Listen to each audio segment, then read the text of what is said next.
శుభోదయం పిల్లలు.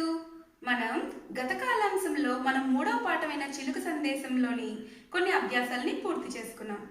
ఈరోజు మనం పాఠ్యాంశంలో వ్యాకరణం అనే అంశంలో ముఖ్యంగా ఇప్పుడు తెలుసుకోబోయే అంశం ఏంటంటే సంయుక్తాక్షరం. అలాగే సంయుక్తాక్షరం అంటే ఏంటి, సంయుక్తాక్షరాలతో ఏర్పడే పదాలేంటి, అలాగే సంయుక్తాక్షర పదాలు, అలాగే ఇంతకుముందు మనం చెప్పుకున్నటువంటి ద్విత్వాక్షర పదాలకి మధ్య ఉన్నటువంటి భేదం ఏంటి, ఇవన్నీ కూడా మనం ఇప్పుడు తెలుసుకుందాం. ముఖ్యంగా సంయుక్తాక్షరం అంటే ఒక హల్లు కింద వేరొక హల్లు ఒత్తుగా వచ్చి చేరితే దాన్ని సంయుక్తాక్షరం అంటారు. ముఖ్యంగా సంయుక్తాక్షరంలో ఇప్పుడు మొదటి దాన్ని చూసుకున్నట్లయితే చూడండి పిల్లలు, దా కింద మా. దా కింద మా, ఇది చూడండి, ఇక్కడ దా అనేది ఒక హల్లు, దాని కింద మా అనే హల్లు ఒత్తుగా చేరింది. ఏ ఒత్తు చేరింది? వేరొక హల్లుదలుగా ఒత్తు చేరింది. ఇప్పుడు దా కింద మాతో ఏర్పడే పదాన్ని చూసుకున్నట్లయితే పద్మ. పద్మ చూసారా, ఇక్కడ దా అనేది ఒక హల్లు, దాని కింద వేరే హల్లు ఏంటి? మా ఒత్తు, అవునా? అలాగే తర్వాత చూసుకున్నట్లయితే తా కింద క. తా కింద క. ఇప్పుడు దీంతో ఏర్పడే పదాన్ని చూసుకున్నట్లయితే సత్కారం. ఏంటి పిల్లలు? సత్కారం. ఇక్కడ తా అనేది ఒక హల్లు, అలాగే కిందన కా ఒత్తు చేరింది. ఏ ఒత్తు చేరింది? కా ఒత్తు చేరింది. దీనివల్ల ఏం ఏర్పడింది? సత్కారం అనేది ఏర్పడింది. ఇప్పుడు మూడవ అక్షరాన్ని చూద్దాం. సా కింద బా. ఏంటి పిల్లలు? సా కింద బా. సా కింద వాతో ఏ పదం ఏర్పడింది? స్వయం. స్వయం. ఇక్కడ సా అనేది ఒక హల్లు, వేరొక హల్లు ఏం చేరింది? వా హల్లు చేరింది. అప్పుడు ఒక హల్లు కింద వేరొక ఒత్తు చేరితే మనది ఏమో ఏర్పడింది? సంయుక్తాక్షర పదం ఏర్పడింది కదా. ఇప్పుడు తర్వాత చూసుకున్నట్లయితే చూడండి పిల్లలు, ఇక్కడ దా. దా కింద ఏ ఒత్తు చేరింది? యా. దా కింద యా. మరి దా కింద యా ఒత్తు చేరినప్పుడు దాంతో ఏర్పడే పదాన్ని చూద్దామా? ఉద్యమం. ఏంటి పిల్లలు? ఉద్యమం. ఇక్కడ ఏమిటి చేరింది? దా అనే హల్లు కింద యా అనే హల్లు తలక ఒత్తు చేరింది. అప్పుడు ఏం ఏర్పడింది? ఉద్యమం ఏర్పడింది. ఇప్పుడు మరొక అక్షరాన్ని చూద్దాం. కా కింద తా. కా కింద తా. ఈ కా కింద తాతో ఏర్పడే పదాన్ని చూసుకున్నట్లయితే ఆముక్త. ఆముక్త. ఇక్కడ ఏ ఒత్తు చేరింది? కా అనే హల్లు కింద తా అనే ఒత్తు చేరింది. అప్పుడు ఏ పదం ఏర్పడింది? ఆముక్త అనే పదం ఏర్పడింది. ఇప్పుడు మరికొన్ని పదాలని చూద్దాం, సరేనా పిల్లలు? న్యాయం. ఇక్కడ నా అనే హల్లు కింద యా అనే ఒత్తు హల్లు ఒత్తు చేరింది, అవునా? ఇక్కడ ఏమేర్పడింది మరి? న్యాయం.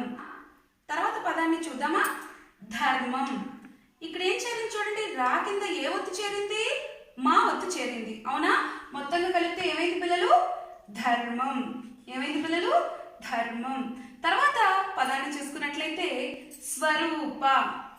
ఏంటి పిల్లలు? స్వరూప. ఈ స్వరూపలో సా కింద ఏ ఒత్తు చేరింది? వా ఒత్తు చేరింది, అవునా? ఏంటి?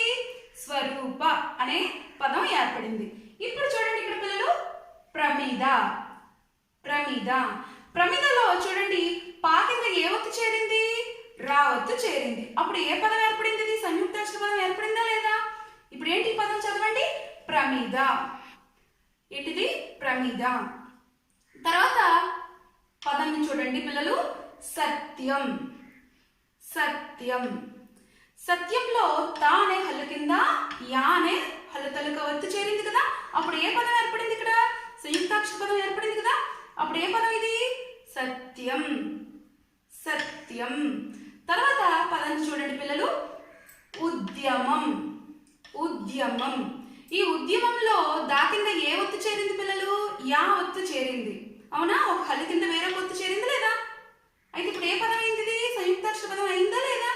ఉద్యమం. ఉద్యమం. అలాగే తర్వాత పదాన్ని చూసుకున్నట్లయితే వర్తకం. వర్తకం. వర్తకంలో రా కింద తా ఒత్తు చేరింది కదా పిల్లలు. ఇప్పుడు ఏమైంది పదం? సంయుక్తాక్షర పదం అయింది కదా. వర్తకం. వర్తకం. తర్వాత పదాన్ని చూసుకున్నట్లయితే ఖడ్గం. ఖడ్గం. ఖడ్గం. ఖడ్గం. ఏంటి పిల్లలు? ఖడ్గం. ఖడ్గంలో ఏ ఒత్తు చేరింది పిల్లలు? డా కింద గా ఒత్తు చేరింది. అవునా? డా కింద గా ఒత్తు. అప్పుడు ఏమైంది? ఖడ్గం అయింది. అవునా? తర్వాత పదాన్ని చూసుకున్నట్లయితే పిల్లలు గ్రామం. గ్రామం. గ్రామంలో గా హల్లైనప్పుడు గా కింద ఏ ఒత్తు చేరింది పిల్లలు? గా కింద రా ఒత్తు చేరింది కదా. అప్పుడు ఏ పదం అయింది? గ్రామం. గ్రామం. అలాగే తర్వాత పదాన్ని చూసుకున్నట్లయితే శక్తి. ఇదేం పదం పిల్లలు? శక్తి. శక్తిలో కా కింద ఏ ఒత్తు చేరింది పిల్లలు? కా కింద తా.